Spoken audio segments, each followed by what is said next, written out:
Hello and welcome to episode 188 of the How to Survive podcast. My name's Chris, or Chris_Chris, and joining me is Baby.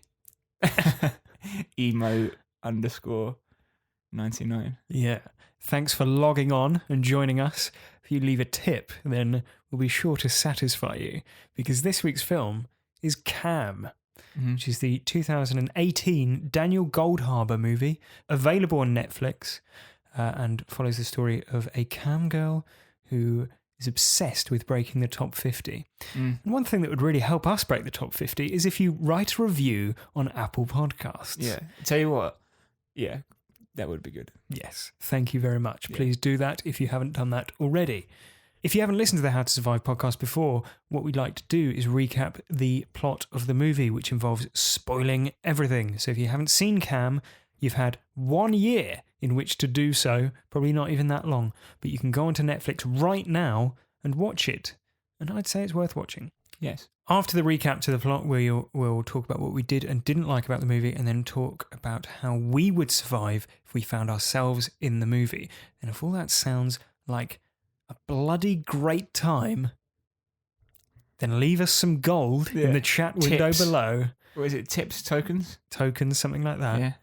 And we'll make sure to flash you an interesting bit of film chat. And the more you tip, the more interesting it will be. Yes. The more but we have certain rules. We never say we love a film. We never completely reveal what we think about a film. Yeah, and we never fake an orgasm. Yeah. All that and more after this. I love this song. And here I am playing by myself. Me and my inferiority contest. I'm not winning, but I'm having a very good time. The good time girl. When I said it out loud, it didn't sound as good. I couldn't be as proud of my original thought. I'm not trying to whisper what should be thought, but I can't imagine being out of control. Knocked off the top of my head, and I know when I'm all alone, but waiting on phone, don't want the phone when I'm doing just fine. Is this what you want?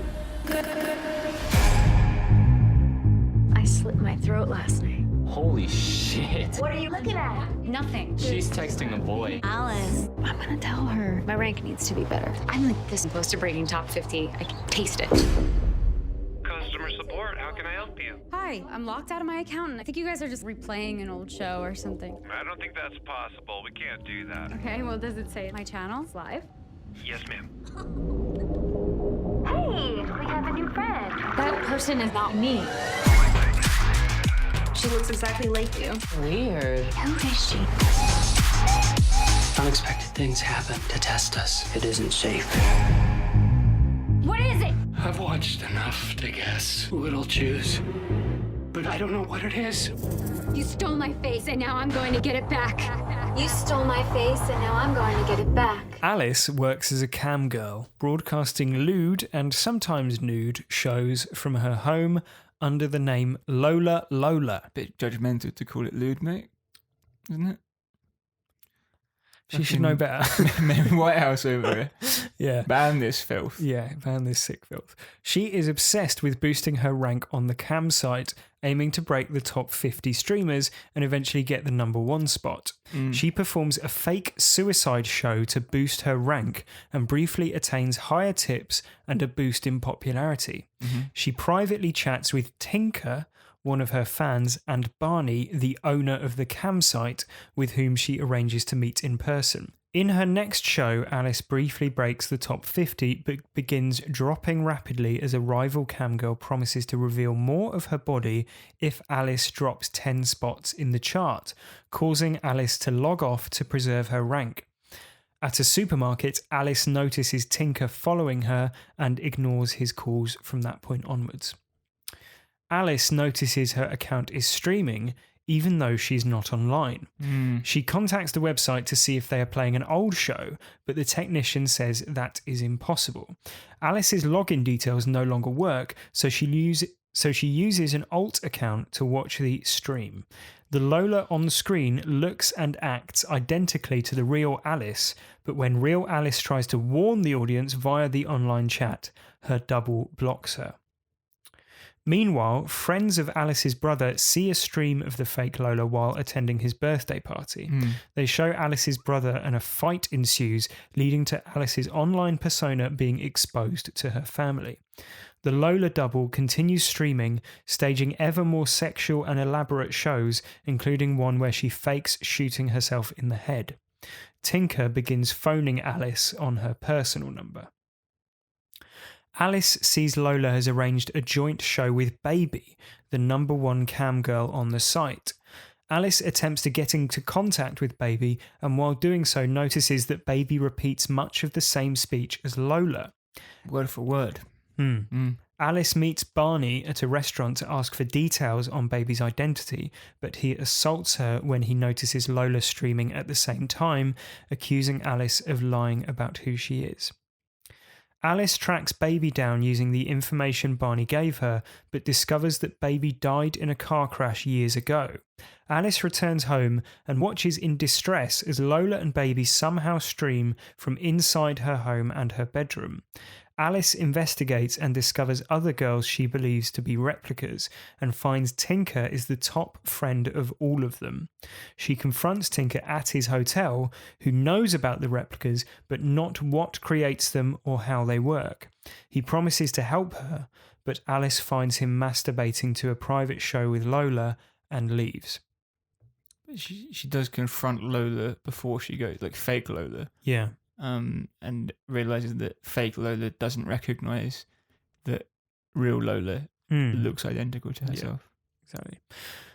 Returning home, Alice sets up a mirror, television, and camera so it broadcasts both herself and her double. She convinces Lola to do the same, then makes a wager that they must imitate each other's actions, and whoever does it best according to the online chat wins. If Alice wins, she gets to ask anything of Lola. Alice and Lola compete by performing violent acts upon themselves, which the audience believe are special effects. Alice is declared the winner, and she asks for Lola's password. Lola gives it to her, and Alice uses it to delete Lola's account just as it reaches the #1 rank. Sometime later, Alice begins broadcasting again under a new identity. Yeah, her mother tells her, "Are you sure you want to do this again?" And she says, "Yep." Yep. No It problem. went so well last time. Yeah.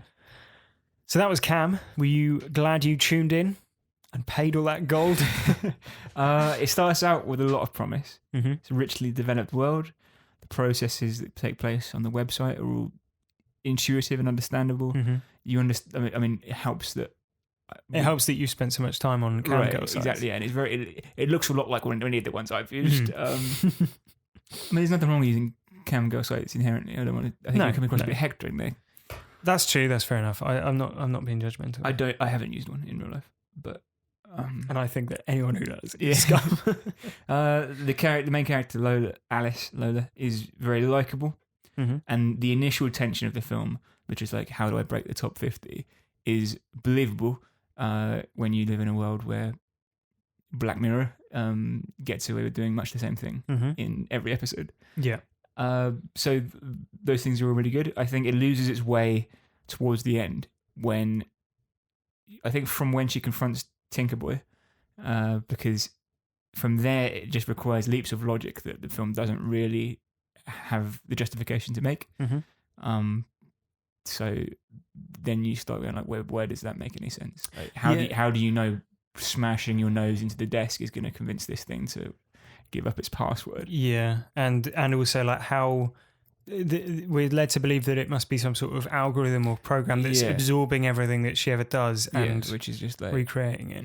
But then how does it show her bedroom, which she makes a point of saying that she's never streamed from? How does it show a picture of her brother, who obviously she would never have on camera? So yeah, it's little things like that start to sort of fray at the seams. Yeah, that's right. Yeah, what the fuck is that about?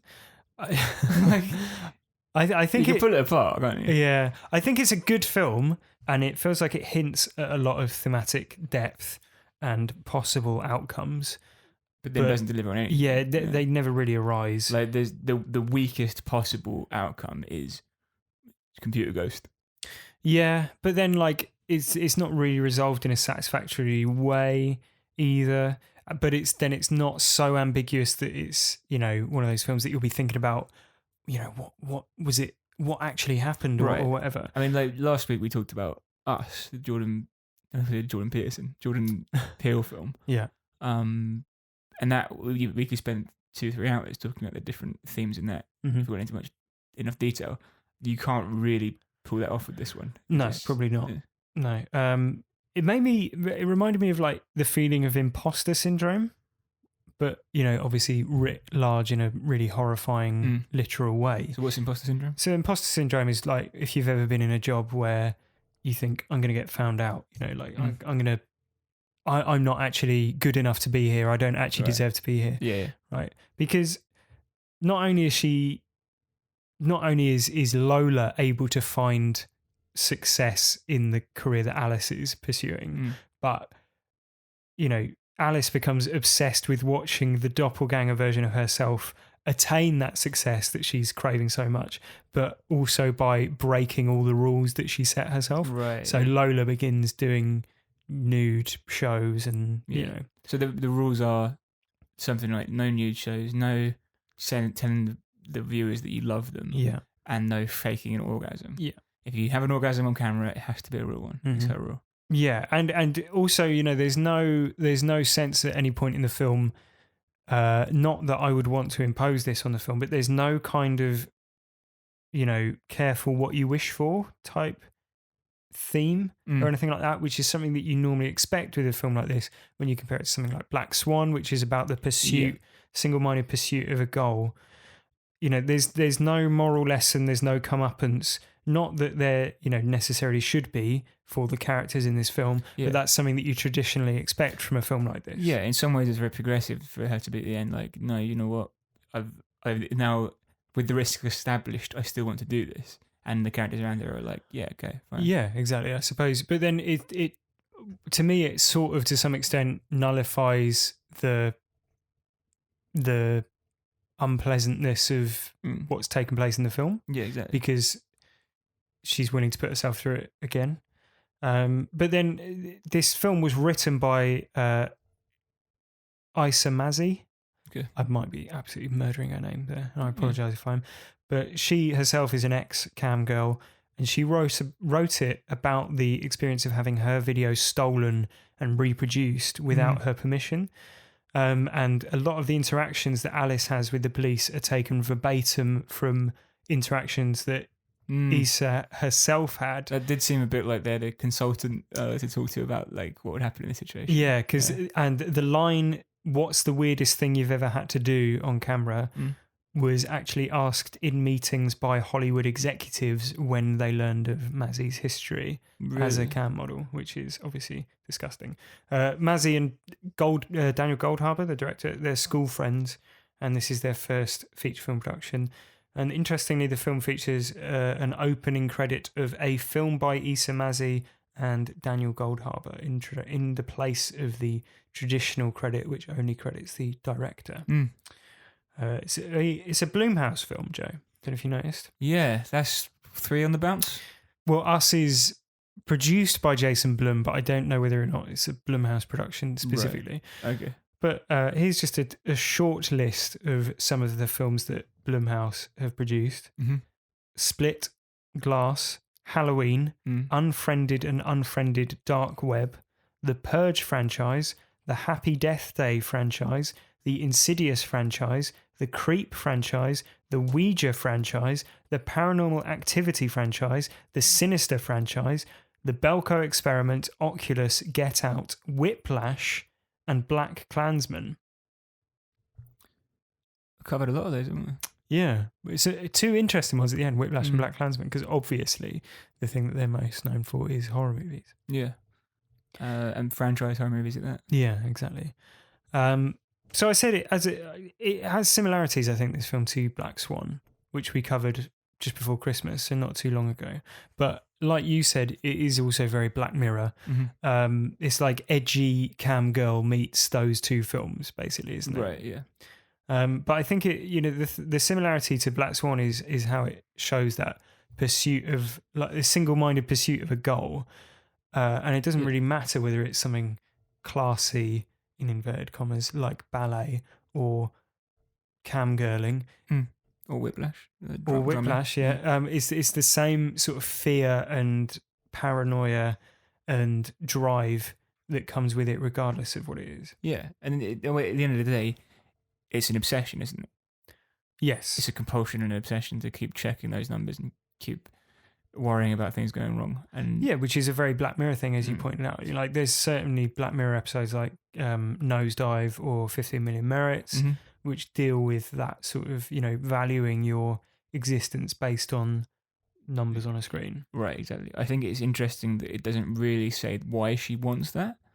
Like, she's never like, oh, if I hit number one, the typical earnings for that are like 400,000, so it would be a really strong year for me financially. Yeah. It's more like she just wants it for, like, it really is drilled down to the fact that it's numbers on a screen, right? Yeah, and also, I think, as you said before, the film doesn't try and justify why she's doing this, really, because it doesn't feel it needs to. No, it should kind of make sense. But she's doing okay financially out of it. Yeah, well, and also it looks like she comes from a relatively healthy family life anyway.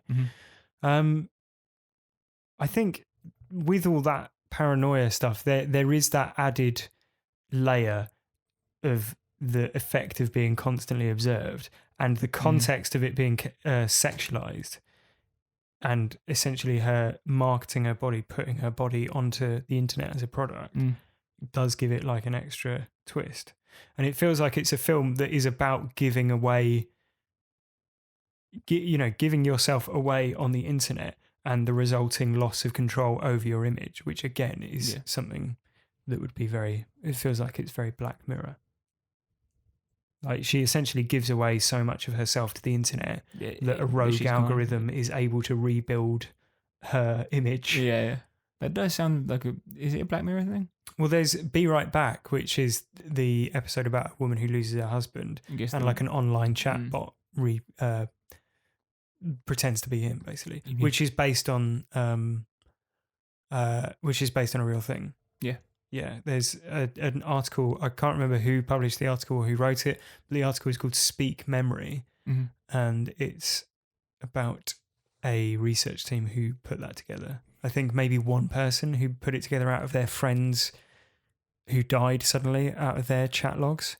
Right, I know, I remember. Is it a friend or his dad or something? I thought it was a woman and it was like her male friend died. I thought it was a guy and it was his dad.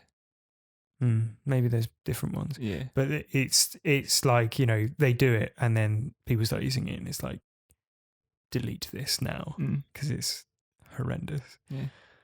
Yeah. Yeah, that's weird. I'd like to talk to my own one and see if it's this is just classic you, isn't it? Every week now. What? You're just going, if there was an opportunity to shake Joe Shovel by the hand, I would just be thrilled. But when you want to know like whether it was accurate or not. What do you mean? Like the chatbot, could I be like, "Hi, chatbot, talk to me," and then it would use my because it would be typed, surely. Yeah. So it would use my language, and I'd be like, "Well, that is something I say a lot." Yeah. I tell you what your chatbot would be. What? You'd be like, "What's this whole thing about?" And then there'd be a response, and you go, I don't read the news. Anyway, I'm switching off my phone now so I can get some work done. Yeah, because you're always. And then you come back and it's like an obscure meme, and then it's just switching off my phone now, so I've got to get work done. Got get work done, man. Busy boy. Yeah. No rest for the best, is there? Anyway, Have you guys heard about this Joe Rogan interview with the wrestler? It's great. Anyway, I got to turn this off now. Mate, stop distracting me. I've got weird work.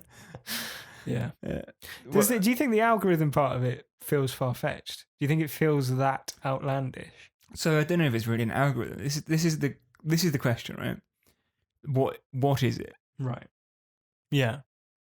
It's an algorithm. But let's answer the far-fetchedness first. Okay. Because there is artificial intelligence and it's not artificial intelligence. It's more like there's technology now that allows you to mask your face. Deep fakes. Yeah, exactly. Deep fakes. Yeah. And they're a real threat to like they say by the next inauguration, it is quite possible that there will be like multiple different types of inauguration speech that come out, and no one will know what the real one is. It's fucking mad, isn't it? Yeah, right. Well, because also it's not just People believe that Donald Trump's president. Right. Well, yeah, exactly. But it could be that a like authoritarian government does a deep fake of its own speech to correct. Yeah. Like we've already seen similar things with like the White House using a alt-right individual's re-edit of a video of like one of the journalists like taking a microphone off someone, Right. and they'd like cut frames from it to make it look more of a Grab. violent move than Really? it actually was. Yeah, that was quite a big thing last year. You probably didn't see it because you had your phone off. I don't You're really too busy news- working. Man, too bloody busy with this. My only media each week is the movie we watch. And, and whatever gets sent on our WhatsApp group. Yeah. And Joe Rogan. Yeah, Nothing wrong with Joe Rogan, mate. If there's there's plenty nothing wrong with There's plenty centrist people Yeah. who are like It's buy- good. It's good podcasts on both sides. There's good. That's what I'm There's saying. fine podcasts on both sides. The thing Yeah. is, by suggesting that the left and the right are equal, Mm. it definitely doesn't give unfair weighting to the right. That's Doesn't by Doesn't any means justify- give unfair weighting Yeah. to marginal and damaging views. damaging views. Alex Jones is a fine individual, and I would Mm. gladly have him on my own podcast. Yeah. The have you seen he was undergoing a deposition this week For what? for his role in spreading like he's being sued by the Sandy Hook. Yeah, I knew families. that was happening. Yeah. Yeah, so there's video of his deposition, and I Right. think it's like 4 minutes before he's talking about like psychic vampires. Yeah, he's nutty. Yeah. Yeah. Not a well man. You keep saying that. He's not a well man. He's not a well man. Yeah, fine. He's not a well man. The only thing that feels unbelievable to me about the the whole like live deep fake version of the Lola Yeah. is- Load of deepfake. is that the idea that there'd be sufficient like processing power to render the Yeah. live video of that kind. You'd need enormous resources to put it off. Which, does that point towards it being some sort of conspiracy, Joe? Well, Is it the government trying to indoctrinate people through cam girls? there's three things to think about, right? The three things I think it could be. Okay. Is it supernatural? Uh-huh. I don't think there's anything to really suggest that it is, No. but it's something I thought early on. Is it some kind of computer virus, like a rogue algorithm, as you put it? Mm-hmm. It wasn't necessarily built for this purpose, but that's what it's doing. Yeah. It's an artificial intelligence that's just operating on a given functionality, and it's gone mad. Yeah. And for some reason, as part of its artificial intelligence, it locks people out of their camgirl accounts and copies them. I don't know what possible program would I do guess that. it is hoarding resources so that it can, Well, who knows? Or that it's a deliberate technology built and put in place by a bad agent, a bad actor. So that could be the company itself, the camgirl site, or Mhm. it could be, like you say, the government, or whatever it is. Yeah. I think the theory that's bandied around most online is that it's the camgirl company behind it all, Right. and that they've done this because it makes them more money, because Sure. they can take someone who's fairly popular and make them more popular by making them do more ridiculous things than they would be willing to do otherwise. Mm-hmm. That makes a lot of sense. But does it? Well, it kind of does, yeah. But then why would she willingly go back into it? Yeah, exactly. It makes sense in a sort of thematic, like people exploiting. Companies exploiting people. Yeah, companies exploiting people, but then exploiting them in a way that, it's just it's just a shortcut, isn't it? It's easier to just build an algorithm that's going to make them do whatever you want. Yeah, right. I mean, I think throughout the film they maybe point towards the idea that Tinker or Barney might be scanning or killing the girls somehow. Scanning them to make pliable online versions of them. Because, again, in a thematic sense, they're both men who are interested in controlling women. Yeah. They don't appear to have any healthy female relationships. Yeah. unless there's nothing really that says that she's a twin. Do you know what I mean? Yeah. The only thing, it would have been shit if it's my able twin sister or something. yeah. The thing that I felt stopped it from being like a proper paranoid thriller is that other people can see Lola, and that is established really early on. She goes straight to her mates and says, "This is the stream. Can let's watch the stream." Yeah, and they're like, "That's weird." Yeah. Right. So from that point onwards, you're like, she objectively exists online. Yeah. Like, So it's do you not think- just do you- in Alice's head. Do you wish they'd kept that part to a bit later on? Yeah, I think so, because that makes it a little bit less scary for me, because you know that Lola's not some kind of projection or figment of Alice's imagination. Yeah. And from that point onwards, it's more a story about, like how you get it's more like a sort of how you remove revenge porn from the internet story, rather than like a psychological horror movie. Yeah, exactly. I think the scene where she shoots herself in the head would have been much more affecting if, like, she didn't really know what was happening. If you know what I mean. Like, Yeah, I guess she so. goes a bit mad at that point. Yeah, She thinks, I guess, the girl's killed herself. yeah. But It's quite an intense scene. Well, Joe, all of that leaves us with one question: how would you survive? if my cam girl account was hacked Yeah, and someone pretending to be me. yeah. So this movie was recommended by Callum, Mm-hmm. a friend of ours. Yes. He told me at the time when you recommended it, so we'll open with that one. He said that he would just let the other one do it and keep all the money. But he doesn't have access to the account. That's a problem. Yeah, unless you do it for long enough and then you get the password through the means that Yeah. Alice does. Once it's built up millions, Yeah. then go in and nab it. Yeah. But fair point from Callum. But my question is, my idea is just to let's assume it is the company acting badly. Mm-hmm. Just hire someone. Just like To do what? do whatever, like As in, if you're the company, just hire Yeah. a porn star. yeah, basically or just hire like Just someone pay who you can use cam their girls image rights fair, for. yeah, fair wages or something. Yeah, well, no, go around Lola's house and say, look, we come from the Yeah. company. We've decided we want to make you a premium member or whatever. Yeah. You won't be on camera anymore. Your images will be used, so it's Mm-hmm. less work for you. Oh, I see. So you're saying in this scenario that the algorithm, whatever it is, exists, Yeah, and they literally just upfront come to. not necessarily up front, but like not publicly, but like you can No, but they just go around Alice's house and say, look, buy her image just rights off her. sign away your Yeah. image rights. Yeah, or like rent them to us, and we'll give you. We'll both make more money that way. Yeah. Well, I guess it's, people have rule. If you're a cam girl with rules, it's for a reason, right? Because you don't want to be seen to be someone who does that kind of thing. Yeah. But you're not actually doing it. No, but people don't know that. Otherwise, the illusion would presumably people go on there to talk to real women. Yeah, real women using fake names. And Yeah, but it's still real women that they, for whatever reason, people who use cam girl sites feel that they have some kind of interaction, don't they? yeah, well, they do have an interaction, but I don't know how authentic that interaction is. But Well, that's basically my first survival idea, which is that from a personal perspective, I've never understood wanting to watch a cam girl or be a cam girl audience member because it seems like a waste of money in a way that it clearly isn't with porn. Yeah, but you don't pay for porn though.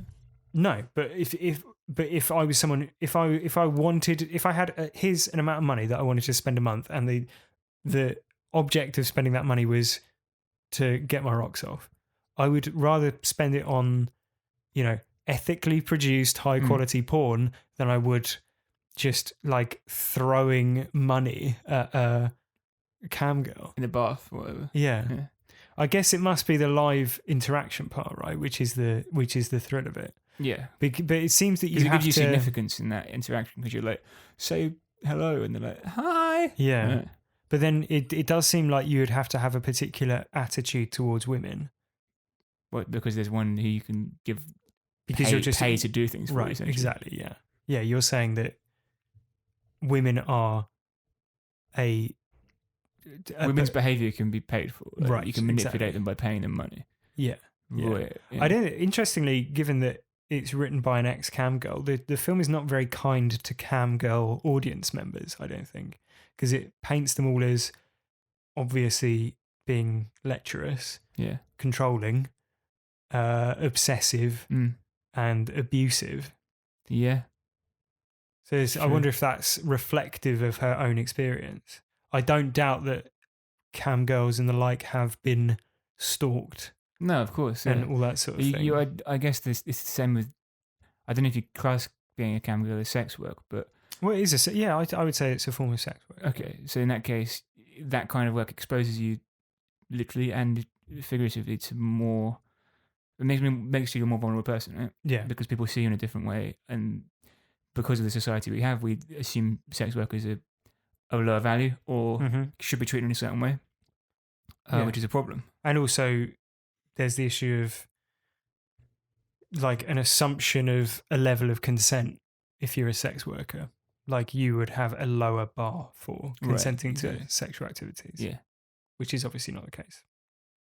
But in summary of my survival idea is stop wasting your money on false affection and go get your kicks elsewhere. But no cam site users die. No, but I mean, we're all going to die. It's a kind of death. Okay. So if any cam girl site or cam boy site users are listening, advice from Chris Morris here. Spend your money on things. I'd be interested to hear from you. Yeah. HowToSurviveShow@gmail.com. Get in touch. Okay. So that's why you are happy to spend money on that kind of entertainment. Yeah. If you'd rather spend it on a podcast, then I can forward my PayPal details. Fair enough. My tip is to maybe, the rules, 3 rules, go into them again. They are don't go fully nude. I think it's don't go fully nude. Don't tell your audience that you love them, and don't fake an orgasm. Right. Do fake an orgasm is my advice. Okay. Because I'm not a cam girl, right? Yeah. So maybe I'm misstepping here, but if you are having an orgasm, right, then that's quite an intimate moment. So she's basically saying, I'm willing to have an orgasm on camera, right? Yeah. Why not fake one? I don't know the reason for doing that. I guess it's like because you don't want to give a false impression. Yeah, is it a question of authenticity, do you think? Quite possibly, but then why?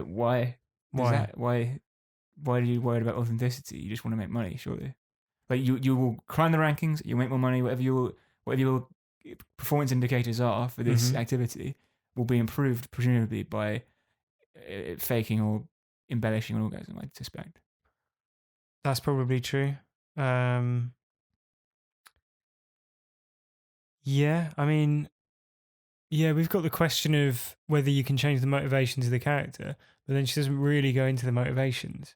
No. I presume it is a question of authenticity. Like she doesn't want to mislead people, which is the same thing as why she doesn't want to tell people that she loves them.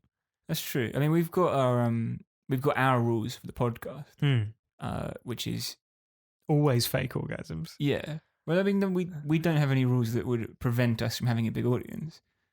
At least not ostensibly. I don't know what rules we have in place, but then something. Yeah, yeah. If we could change any of those, that would be great.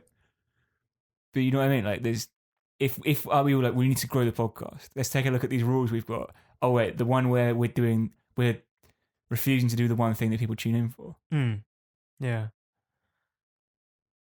Yeah, but I don't know what that is, as you say. Yeah, and also I don't know. I guess she might have a valid reason, and she probably does have a valid reason for not wanting to do those things. So, fuck it. Good luck to her. Yeah. I've got a more straightforward piece of advice for her, which is don't taser someone while holding on to them. She uses a taser on Tink when she goes to his hotel room, and he's, I think, trying to follow her out. Is it at that point, or is it earlier in the scene? It's when she stumbles in him wanking. Yeah. And he comes out and he's like, "Oh, I can explain everything." Yeah, yeah. So she just like tases him and then She like grabs him by the collar and then tases him, which, as far as I know, based on what I know about tasers, is a terrible idea because you'll be tasering yourself. Yeah. Police always shout "taser, taser, taser" whenever they're about to taser someone, and the reason they shout that is so that any other police officers who have their hands on the person who is about to be tasered can get away from it before they administer the taser. It's the same reason that doctors, when they're about to defibrillate someone, will shout "clear," so that no one is touching the individual who is about to have a huge amount of electricity coursing through their body. Yeah. So taser discipline 101, don't touch the thing that you're tasing while you're tasing it. Fair enough. Maybe don't use a taser at all if you don't know how to use it. Yeah. She didn't die. So it's body count 0. Yeah. Yeah. Apart from the girl who dies long before the events of the film. Yeah. Don't be in car crashes. Exactly, yeah. Well, and as it's this sort of ties into my final one as well. The fact that there's not really a body count. Is the algorithm actually doing any harm aside from stealing identities, right? And money. Yeah. But it's not murdering the girls or body snatching them. Doesn't appear to be. That's a coincidence, I think. Yeah. So basically, Cam is a film about copyright infringement in a new developing form of media. Yeah, and the image rights, I suppose. Yeah. So in response to that, my survival tip is to hire a copyright lawyer who specialises in online copyright claims, get an injunction to take down the Lola account, or to otherwise direct all of the proceeds from the account back to you. Right, look at that. Maybe do that. I'd be happy with that. Yeah. Like passive income, isn't it? Yeah. Then you are licensing your image, essentially, which is what you suggested. Brilliant. Yeah. Bit licensing, mate. Lovely bit of earning on that. Yeah. So that's a little tip for Alice. A lot of Alice in Wonderland references, by the way. Yeah, and a teapot and Mad Hatter and things like that. Exactly. Yeah. Oh, it's that rich tapestry and depth of writing that we really come to love in horror movies. Elevated horror, I call it. Very good.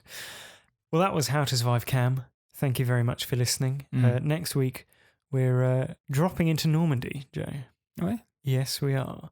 With last year's J.J. Abrams produced, Julius Avery directed World War II zombie horror Overlord.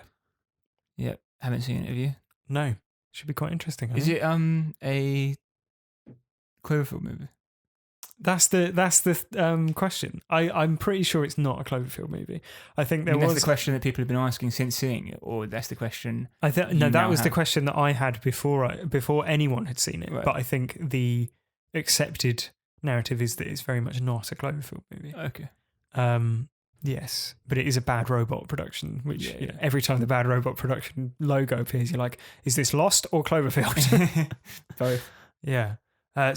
Overlord next week. I think it's available on DVD on all streaming sites or whatever. What's the week after? And the week after, Joe, it's back to Elm Street. Yes, I look forward to that. In the meantime, if you want to get in touch, the email address is howtosurviveshow@gmail.com. The Twitter handle is @howtosurvivepod. Do get in touch. Let us know what you think. And while you're at it, please rate and review us on Apple Podcasts, because that would really help us get some more damn downloads, Joe. Yeah, we had a few downloads this week. So if you are listening and you downloaded it, thank you. Thanks to whoever it was who posted on that, on the movies subreddit today at the time of recording. Yeah. Of course, you won't hear this for a couple of weeks, but thank you. Thank you. This at the time of recording, it's today that it was posted, but I assume in 2 weeks we'll be on just another stratospheric level of fame. Thanks to Reddit. Yeah, will be a pinned tweet, a pinned Reddit post on the homepage of Reddit. Yeah, the all page. Yeah. We had a 5-star review if you want to hear it. Yeah, it's absolutely. A recent one. Top tier podcasting. It's from Charmy, by the way. Thanks, Charmy. Super funny, insightful, and interesting, as well as sometimes just being a bit of stupid fun. Chris and Joe have great banter. The film picks are brilliant. I'm not sure if I prefer the actually good films or them ripping apart the bad ones. But either way, it's worth a listen. Thank you very much for that review. It's very kind. Good. What we want essential listening. It's worth a listen. We want its appointment listening. Clear your calendars every Wednesday morning. Well, we'll see you next Wednesday for Overlord. Thanks very much for listening. Yeah. And until then, Joe, don't fake your orgasms.